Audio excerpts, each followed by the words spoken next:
My fiancée live streamed her bachelorette party, joking, "Should I even marry him?" I replied in the chat, "Don't bother." Then I texted the venue to cancel the wedding. Her maid of honor was calling me in a panic seconds later. I, 32 male, am, or rather was, engaged to Rachel, 29. I thought we were happy. I thought the meticulous planning, the endless discussions about floral arrangements and font choices for the invitations were the shared, tedious joy of two people building a life. Turns out, for one of us, it was just building a stage. It was a Thursday night.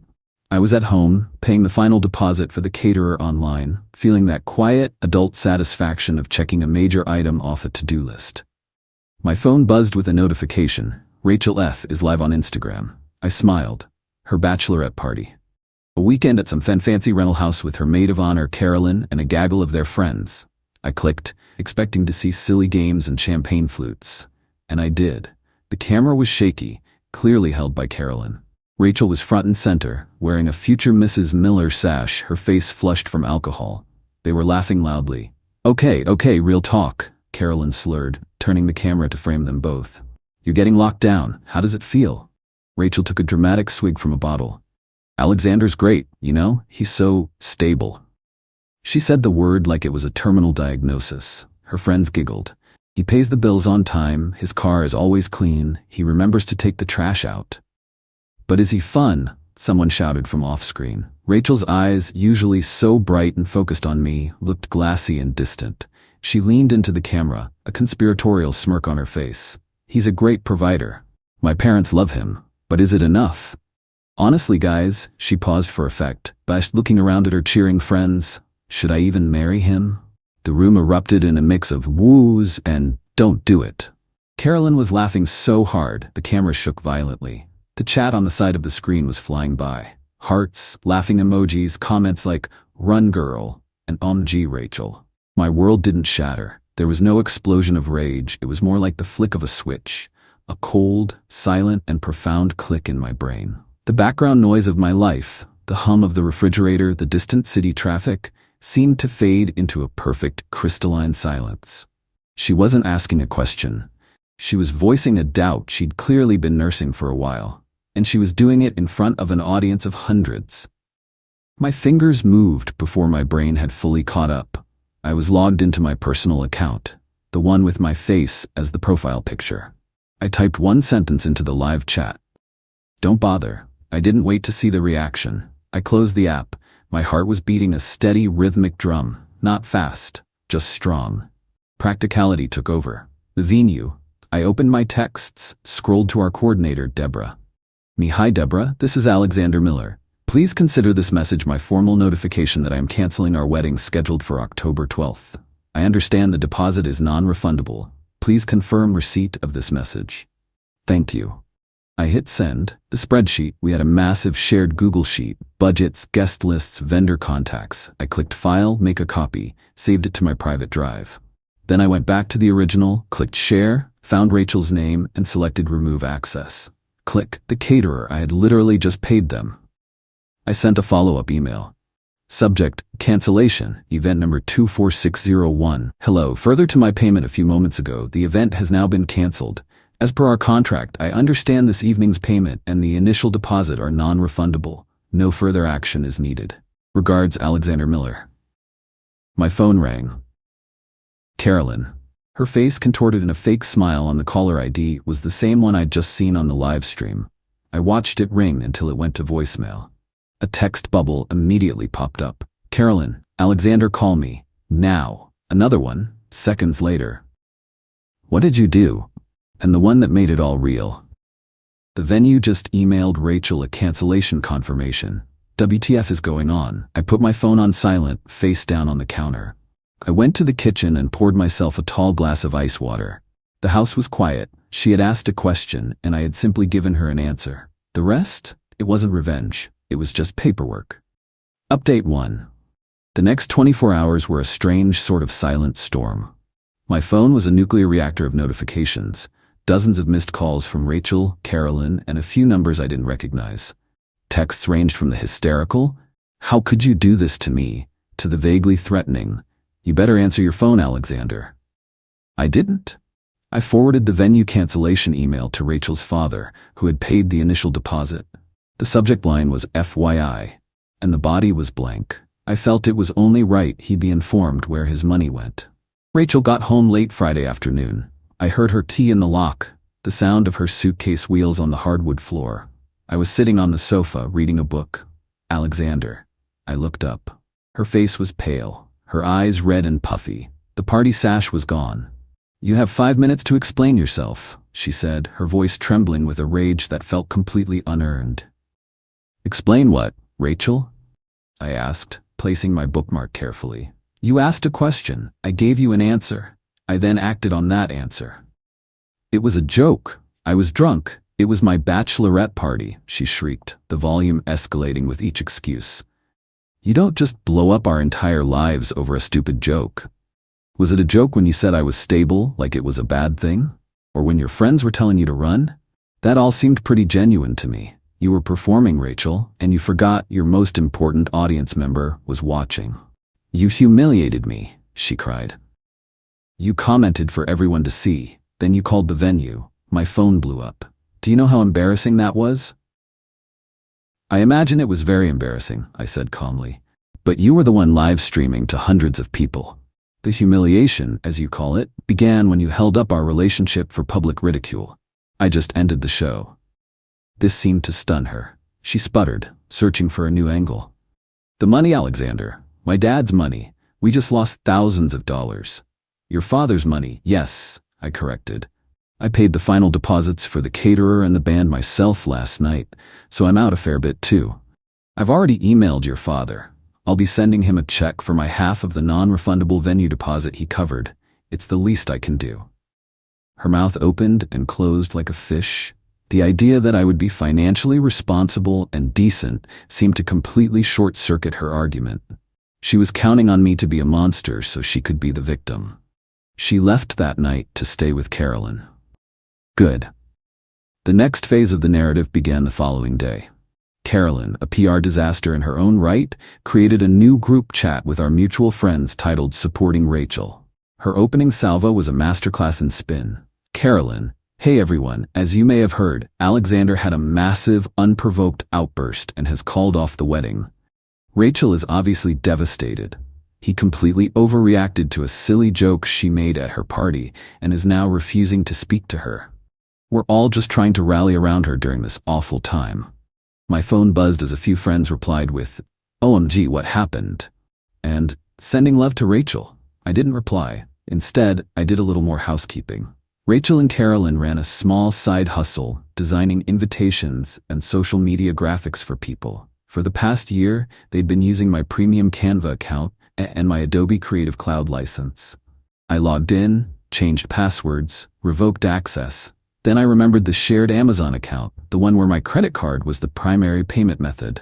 Logged out all other devices, changed the password. Later that evening, I got a call from a number I recognized as Rachel's father, Jack. I answered. "Alexander," he said, his voice heavy. "It's Jack. What the hell is going on?"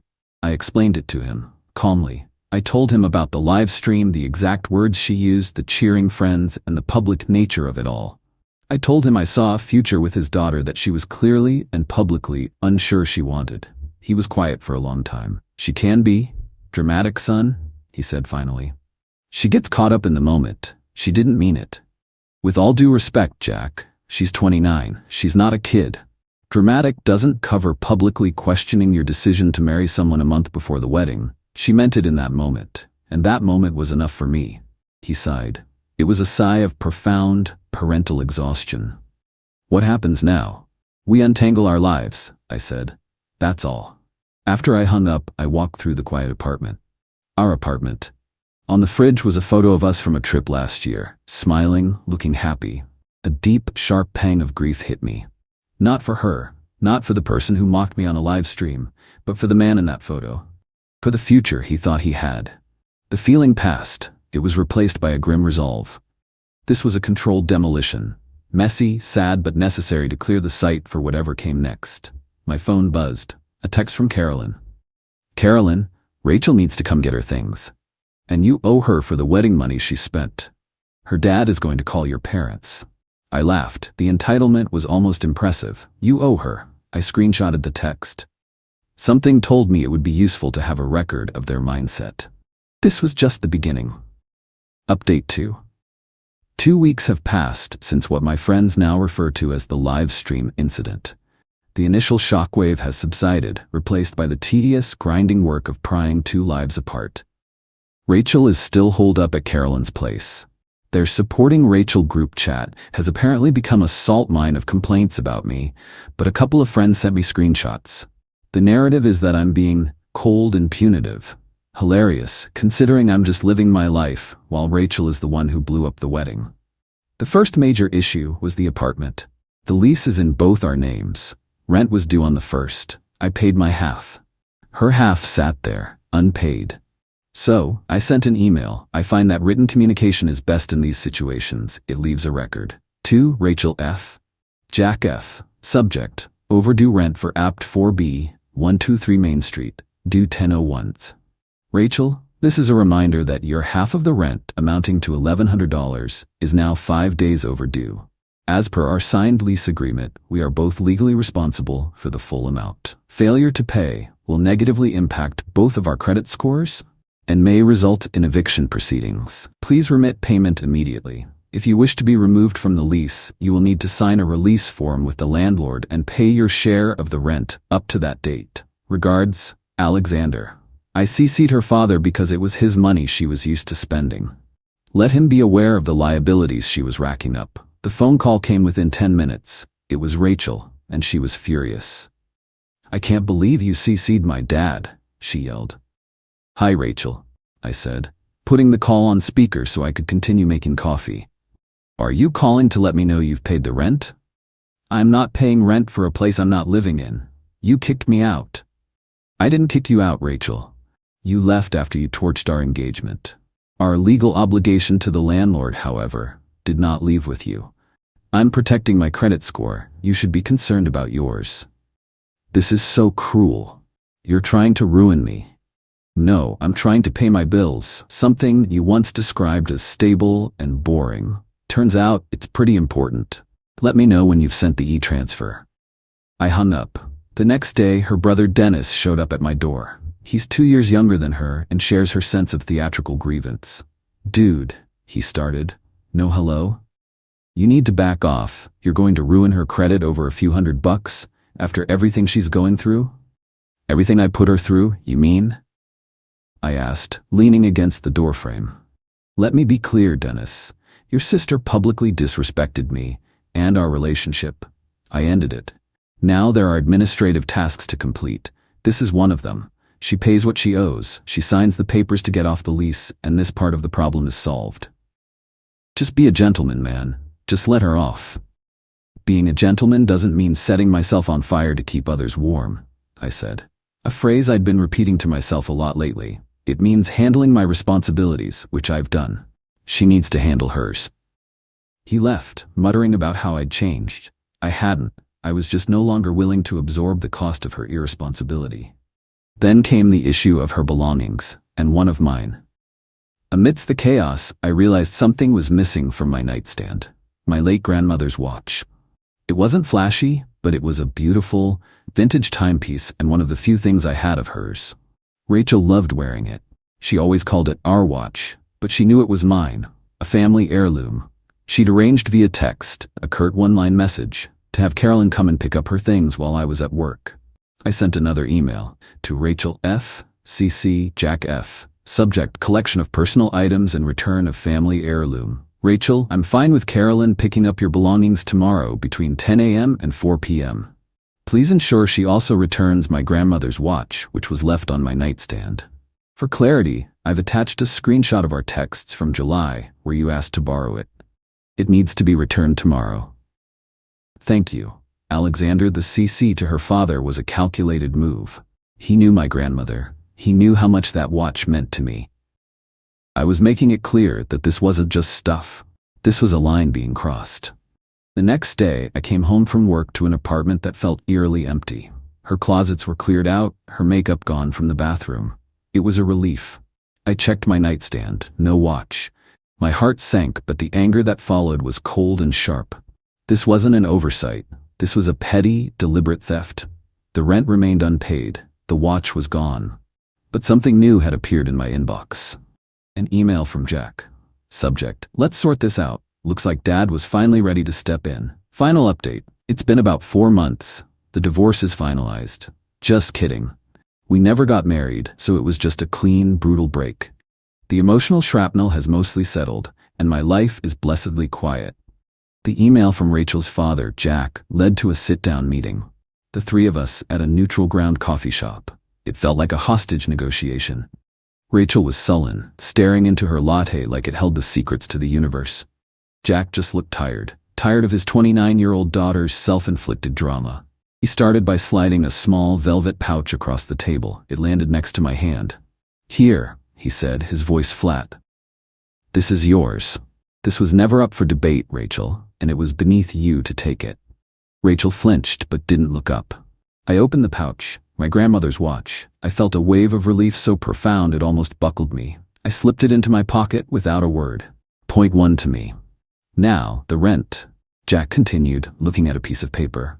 "I have sent you the $1,100 for last month's rent, Alexander. I've also spoken to your landlord and paid the fee to have Rachel's name removed from the lease. This is the last time, Rachel, the absolute last time I bail you out of a mess you made." She mumbled something that sounded like it was his fault too. I just took a sip of my coffee. Let her have her narrative. The facts were written on the check from her dad. Then came the final item on the agenda: the wedding costs. This was the part I knew she was waiting for. The part where she thought she could claim some kind of financial victimhood. "We need to sort out the rest of the wedding expenses," Jack said. "It's pretty simple," I replied, pulling out my own list. "You and Rachel paid for her dress and the invitations. I paid the non-refundable deposits for the band, the caterer, the photographer, and the full, non-refundable cost of our honeymoon to Italy. I also bought the engagement ring." Rachel finally spoke up, her voice laced with venom. "So you're going to pay me back for the dress, right?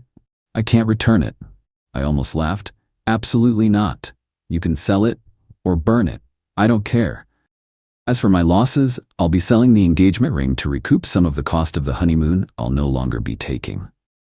Her head snapped up, her eyes flashing. "You're going to sell the ring? After everything it was supposed to mean?" I leaned forward, keeping my voice low and even. "It was supposed to mean we were building a life together, Rachel.